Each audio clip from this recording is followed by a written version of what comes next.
Let's get into Cassie's testimony. Now, Cassie just walked into the courtroom and faced Diddy, fully pregnant in her third trimester and completely vulnerable and ready to talk about what she had gone through. Let's kick off this week's episode by going through a play-by-play of what happened in the courtroom with Cassie. She described her relationship with Diddy as full of violent arguments that would usually result in some physical harming, dragging, and different things of that nature. She described a freak-off as basically it entails hiring an sex worker and then setting up this experience so that she could perform for Diddy. Essentially, they would go and pay someone to do things with Cassie so that Diddy could watch, and that's how they spent time together. Within the first year of their relationship, he proposed this idea of getting into these freak-offs and having these men come and do things to Cassie. She couldn't remember where the name freak-off came from, but it did in fact come from Diddy. She says eventually it became a job for me. She knew it's something that he wanted her to do, so she had the contacts to set it up and to get a hotel room and do everything else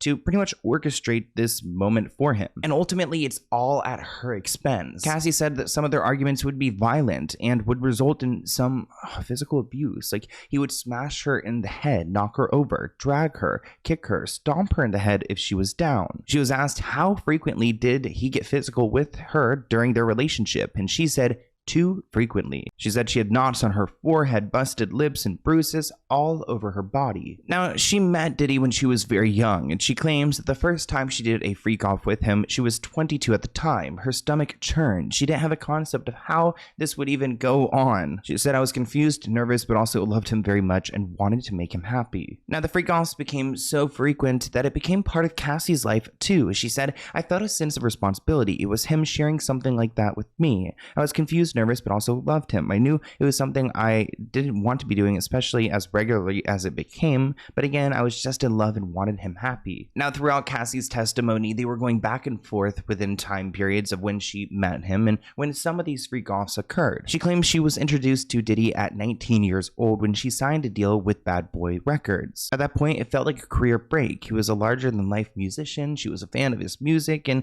she was excited to go and be a part of his record label. Again, she was 19.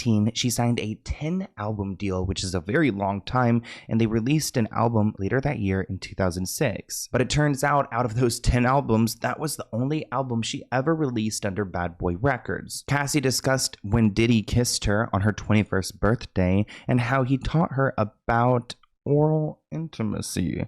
She says, I was confused. I was a new artist, that I didn't know the lay of the land and things like that. I wasn't used to an executive or anyone being that forward with me in a more than friends way, an intimate or romantic way. I remember running out and back to my hotel and telling someone about it. Cassie said she did not want to kiss Diddy on that day. There is a 17-year age gap between her and Diddy. But after the incident, Cassie said she went to see him a handful of times at the Trump Hotel in Manhattan, where they discussed her music career and started to develop a comfortable relationship with each other. During those meetings, he introduced the idea of getting intimate with each other and how to do it. She said, he made me feel crazy for not reciprocating, and at the time I did not understand that kind of relationship, and I was in a relationship with someone else. I was just so young and did not have the vocabulary for some of the things we talked about. I was trying to understand it and I was completely inexperienced. Cassie recalled the first time she got intimate with Diddy, and she was high on a boat in Miami. She said, I was drinking wine and I started to take drugs, a blue dolphin ecstasy pill. Diddy gave it to her. I'd never taken it before. I was just out of it laughing, and I didn't know until a bit later that she was on this high, euphoric ecstasy feeling. Cassie claims that after the Miami trip that she became one of Diddy's girlfriends and that he had many girlfriends. I knew that we were spending a lot of time together one-on-one, and she said, I felt like we were monogamous for a period of time, but that was never true. He had many different artists he was involved with. Cassie said once she started dating Diddy, she broke ties with her management company and her former boyfriend, and after the Miami trip, she was in love with him. I traveled with him everywhere. I was in studios, and I was like his shadow for a while. She claims that she was enamored by him in the beginning, and that she began to experience a different side of him, which was his harmful side. He was very controlling over her life and did things that she did not want him to do. But before Cassie became Diddy's full-time girlfriend, he was still in a relationship with Kim Porter, and Cassie knew that. She claims their relationship didn't go public for so long because he didn't want to look bad, and because that his children and everything were wrapped up with Kim Porter, it wouldn't be a great look that he's now with a much younger artist that he signed. Cassie claims that Diddy was essentially bipolar bipolar. He had crazy mood swings, and that if you were to look at him the wrong way, you made the wrong face, you would get hit. And he would tell you, watch your mouth. I don't know why, but I could see him being so insecure and someone maybe giving him a bad face and he just whacks them right in the mouth. Like that. I mean, she got those busted lips somehow and those bruises, and it turns out it wasn't just Diddy controlling her. It was also his security personnel or his assistants who were keeping guard and taking tabs on everything she did. She said Diddy had control over what I was doing every minute of the day, and that includes her career. Cassie claims that she recorded hundreds of songs, and while some of them got released, most of them didn't. She didn't release the 9 albums that they were supposed to for the record deal, which hurt her financially. She depended on him. Also, a 10-album record deal seems so scary because then you're tied down for essentially 10 years. So she didn't know what she was getting into. And there's no way she can get out of that situation, especially when she's struggling. I mean, she wasn't just his employee, but also his girlfriend, doing these things, especially these freak offs that were so difficult and hard on her body that she claims that it became a job just doing the freak offs because she would have to go and recover for 36, 48, 72 hours at a time. She recalls the longest freak off continued for about 4 or more days with some breaks. Could you imagine being in a freak off for like 4 days? I could barely go out to the club for like 3 hours without having a major headache. I can't imagine being on ecstasy, drinking, getting intimate, and doing that back to back to back. I mean, Diddy is crazy for even wanting this. Do you believe everything she's saying about these freak-off sessions?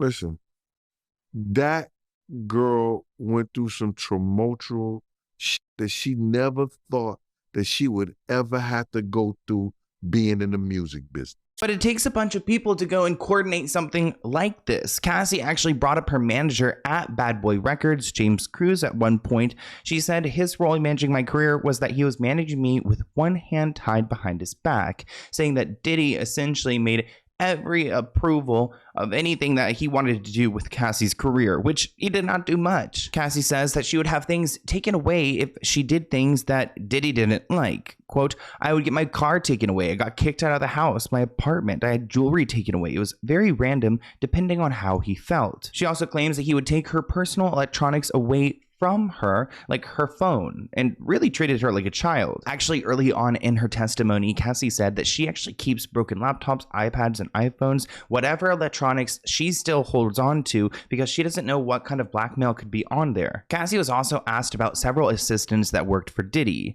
Cassie testified that in the first 3 years of her relationship with Diddy, one of his assistants would regularly help Cassie with her finances. Cassie said that she spoke to another assistant on a daily basis about everything from scheduling to what kind of mood Diddy was in. Quote, she knew a lot about my personal things. The same prosecutor, Emily, asking her about these assistants, also asked her about what she enjoyed, if anything, about the freak-offs she had with Diddy. She claims that that was the time she spent with him, and she felt like it was the only time she could get with him. She said, quote, I felt disgusting. I was humiliated. I didn't have the words to put together at the time how horrible I really felt, and I couldn't talk to anyone about it. Cassie said at one point she tried telling Diddy she didn't want to do the freak-offs anymore.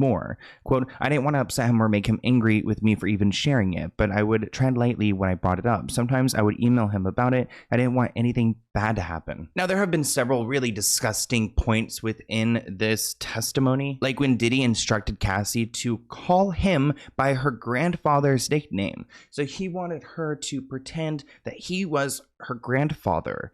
Quote, he asked me what I called my grandfather. I said, Pop Pop, Cassie said. I thought it was weird at the time, and now it just feels like it was disrespectful. He called her Cece, which she said stood for Cassie Combs. Cassie said that Diddy can be a scary person and get violent. She would regularly get a wax, tan, and her nails done. Her nails had to be painted white or with a French tip, per Diddy's instructions. She also would have to get piercings at Diddy's suggestion as well. Cassie said that she would wear see-through netted outfits and extremely high heels for him. Diddy would go and book these freak-offs at hotels under the names Frank White or Frank Black. Cassie would use the name Jackie Star. And of course, baby oil was brought up into the conversation because Diddy wanted them to be glistening, according to Cassie. Cassie claims that they would use about 10 bottles of baby oil per freak-off. One time there was a baby baby pool filled with baby oil, Cassie testified, which explains the 1,000 bottles that were seized from Diddy's home. Now, after these freak-offs, of course, the hotel rooms were trashed and there was broken things. I don't know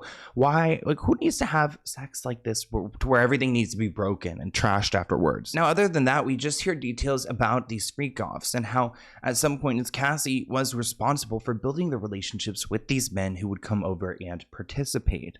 We're going to be talking a little bit more about these freak-offs in particular and what these men did with Cassie in our next segment, but I do want to briefly mention that TMZ has been putting out some really shady coverage today. I have been watching the news and going through it all, and every time I see a notification from TMZ, it's like a unreleased video footage that shows Cassie and Diddy having a good time before their breakup, and I don't know who is directing them to do this today, but they're the only outlet out here continually to post bad articles about Cassie, trying to discredit her. Let's get into Diddy's trial day 1. Now, we had a male worker come forward and he actually testified that he was instructed to do things with Cassie, including peeing on her and into her mouth. Oh, I don't know if I can even say this on YouTube. With the Diddy trial underway, there are disturbing allegations coming out about him and Cassie. Diddy is accused of having watched and recorded these inappropriate acts with Cassie, who he dated for about 10 years. The incidents began when she was just, well, like she said, 22 years old. Not only did this male testify, but also Cassie testified that she felt like she was choking when she was doing things with this man and he was peeing in her mouth. Ugh, I can't even think about it. I'm throwing up. Ew. Despite these disturbing allegations coming forward, we're seeing people arrive to the courthouse, including Diddy's family, so they're listening to it all. Diddy's trial just started, and within minutes, his own daughters got up and walked out of the courtroom, and here's why. So it starts with testimony from Daniel Phillip, a former escort who says Diddy paid him to be with Cassie while he watched from the corner. Yep, you heard that right, and as soon as the details got graphic, his daughters, all 18 and sitting next to his mother, got up and left the room. They came back, but the moment the testimony kept going, they dipped again. And that's just the beginning. Philip also told the jury that he heard Diddy beating Cassie in the other room during one of these setups and dragging her by the hair for saying the words, "Hold on." These comments read, "They just wanted to see some proof for themselves and they heard enough. I feel terrible for them." Mama Mima commented, "This is sad. No mom and now no access to dad. I hope they can find some peace." Another comment reads, "The twins are just trying to hold in their tears. They're heartbroken. I pray that they can get professional help." Now, even though the trial is underway, they are continuing to submit for evidence to be heard in this trial. Diddy's currently trying to make sure his iCloud searches are not going to be brought to court. Even though he's been trying to get this major piece of evidence thrown away, the judge has ruled that no, all of these searches from Diddy's homes, his personal, his cell phone, his iClouds, everything will be available. His legal team is calling the government's